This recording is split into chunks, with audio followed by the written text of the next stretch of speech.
Have you ever wondered why banks seem perfectly happy when you make just the minimum payment on your credit card bill? Why do they make the minimum due so easy to find? Bolded, highlighted, even suggested, while the full balance is quietly buried below in fine print? It's no accident. This is not generosity. This is not convenience. This is a deliberate trap that most people fall into without even realizing it. And it could silently cost you tens of thousands of dollars over your lifetime. What if I told you that making only the minimum payment on your debt is the single most profitable feature the banks designed? Not for your benefit, but for theirs. What if this option, which sounds so harmless, so flexible, is actually engineered to keep you in debt for decades, siphoning your wealth every single month while you think you're staying afloat? You may think you're doing the responsible thing by keeping up with payments. But in reality, you could be feeding one of the most destructive financial traps ever created. The truth is simple but shocking. The minimum payment is the secret engine that powers the multi-billion-dollar credit card industry. It turns your everyday purchases into lifelong debts. It stretches a $3,000 balance into a $10,000 payout. It tricks you into focusing on today's small, manageable number while quietly building tomorrow's crushing burden. Banks hope you never do the math, because if you did, you'd realize that what feels like relief today is actually financial quicksand, pulling you deeper and deeper. In this article, I'm going to reveal exactly how this trap works, why banks don't want you to understand it, and how you can escape this system before it costs you years of your financial freedom. Once you see behind the curtain, you'll never look at that minimum payment the same way again. And you'll understand why this is the one truth the banking industry desperately hopes you ignore. Welcome to Wealth Echelon, your go-to spot for smart investing, in-depth ETF insights, and book reviews that help you build wealth. On this channel, we explore everything from the best investment strategies to the latest trends in ETFs, and provide valuable takeaways from books that can transform your financial journey. Whether you're a beginner or an experienced investor, our goal is to give you the knowledge you need to make informed decisions and grow your wealth. If you're ready to elevate your financial game, hit that subscribe button and don't forget to turn on the bell for updates on all our latest content. The modern banking system has perfected a strategy to ensure most consumers remain trapped in a silent cycle of debt. The concept of minimum payments. On the surface, the term sounds harmless, even helpful, as if the bank is offering flexibility and convenience in times of financial stress. In reality, minimum payments are one of the most profitable weapons in a bank's arsenal, quietly extracting wealth from millions of unsuspecting individuals. For many, the true danger of minimum payments remains hidden, obscured behind the layers of fine print in credit card statements, and reinforced by a system designed to encourage short-term relief at the expense of long-term financial health. When you receive your monthly credit card statement, one of the first figures that catches your eye is the minimum amount due. This is the smallest sum you can pay to keep your account in good standing. No late fees, no penalties, no nasty collection calls. The amount seems so small, so manageable, that many people don't think twice before paying it and moving on with their lives. After all, isn't this what banks suggest? The truth is darker. The minimum payment is designed precisely to keep you in debt as long as possible, maximizing the interest the bank earns while you remain locked in a financial loop. Let's unpack the mechanics behind this trap. Minimum payments are typically calculated as a small percentage of your outstanding balance, often 2% to 3%, or a fixed dollar amount, whichever is greater. If you owe $5,000 on your credit card, for example, your minimum payment may be just $100 or $150. This sounds like a fair deal, but here's what banks don't want you to realize. If you only ever pay the minimum, you may remain in debt for 10, 15, or even 20 years, and you'll end up paying double, triple, or more than your original purchase amount. Why? Because credit card companies thrive on interest. When you make only the minimum payment, most of your money doesn't touch the actual principal, the original amount you borrowed. Instead, it goes toward interest charges, fees for the privilege of borrowing. If you charge $5,000 on your card with a 20% annual interest rate and paid only the minimum each month, You might eventually pay $10,000 to $15,000 before your debt is cleared. That's not a helping hand. That's a trap. What's worse is that banks are under no legal obligation to make these terms easy to understand. Yes, credit card statements include time to pay off charts as required by law, but these are buried in fine print. Most consumers are too busy or overwhelmed to study the details. After all, the system conditions us to think monthly. Can I afford this month's minimum? Not long term. How much will this cost me over the next 15 years?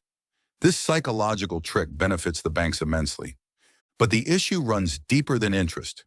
Banks rely on human nature, the tendency toward present bias.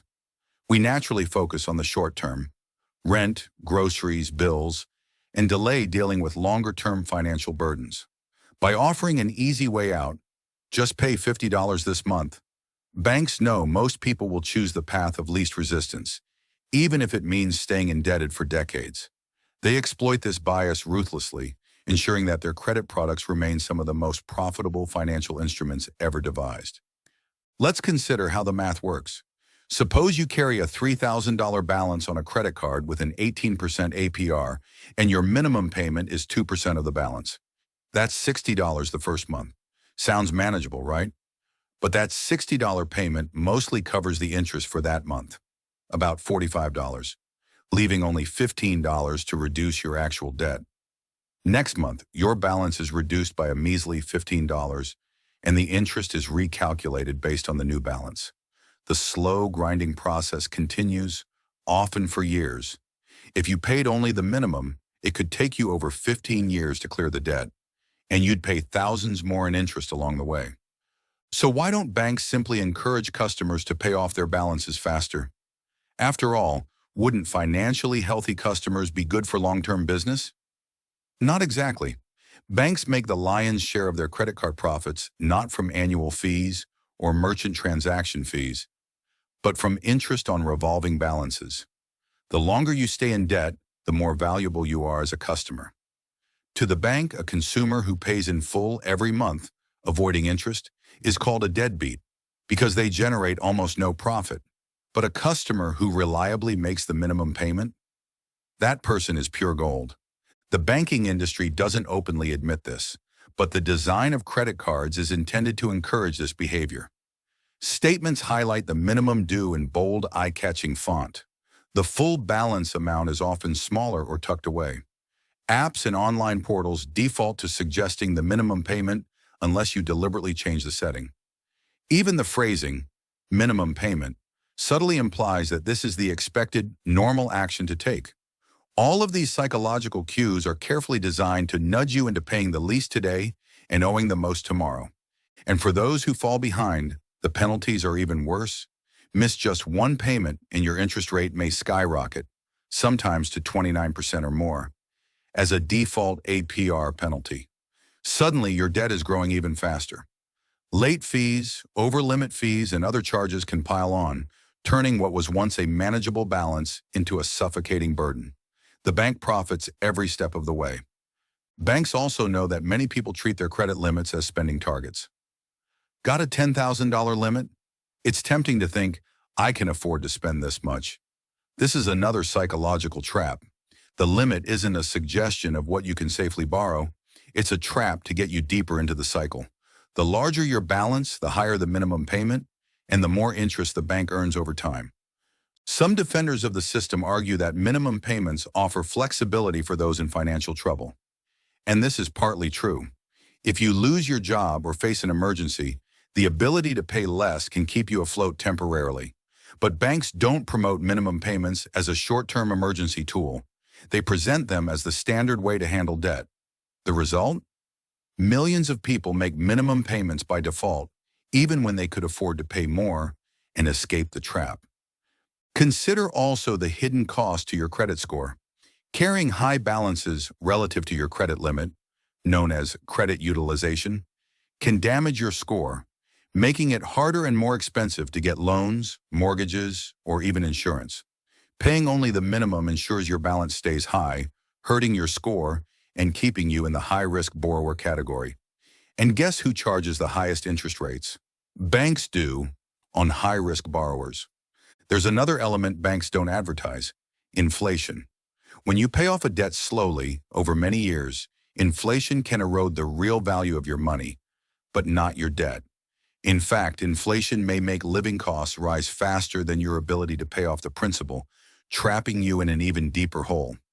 Meanwhile, the bank is protected because your debt balance does not shrink unless you actively attack the principal. You lose purchasing power. The bank continues collecting interest on yesterday's borrowed money. The banking industry also fights hard to maintain this status quo. Lobbyists ensure that laws protecting consumers remain weak. For example, in the United States, banks are required to disclose how long it will take to pay off your balance if you make only the minimum payment. But this rule wasn't in place until 2009, after the Great Recession.